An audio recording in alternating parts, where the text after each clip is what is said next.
A recent report from the Philippine Coast Guard shows at least 2 Chinese Coast Guard vessels have been spotted near Philippine-controlled Sabina Shoal. It's somewhat alarming. Sabina Shoal is very close to mainland Palawan. And this is the only time that we can actually see China Coast Guard being aggressive and hostile in shadowing and tailing the Philippine Coast Guard vessel. Sabina Shoal is located just around 75 nautical miles or nearly 140 kilometers west of mainland Palawan. It is closer than Ayungin Shoal, which has a distance of over 100 nautical miles from Palawan.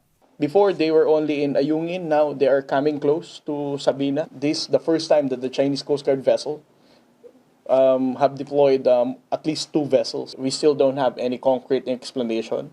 We don't know whether this is just coincidental.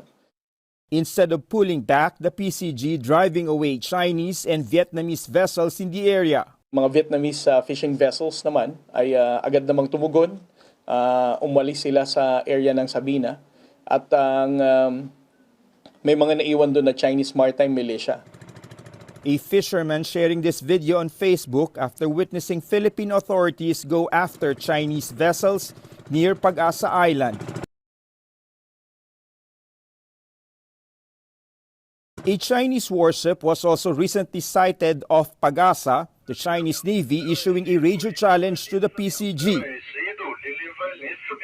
but was told to leave instead. You are within the Philippine territory. Ang water surrounding Pag-asa, up to 12 nautical miles, is the territorial sea of the Philippines, and we have sovereignty over this. The PCG also for the first time sailing closer to Ayungin Shoal, where the Philippine Navy's BRP Sierra Madre has been marooned since the late 1990s. The Chinese Coast Guard used to block their way, but this time around, it merely chose to shadow the PCG vessel. They were just keeping a safe distance from behind. So we can just speculate how the Chinese Coast Guard are changing their behavior during this particular time.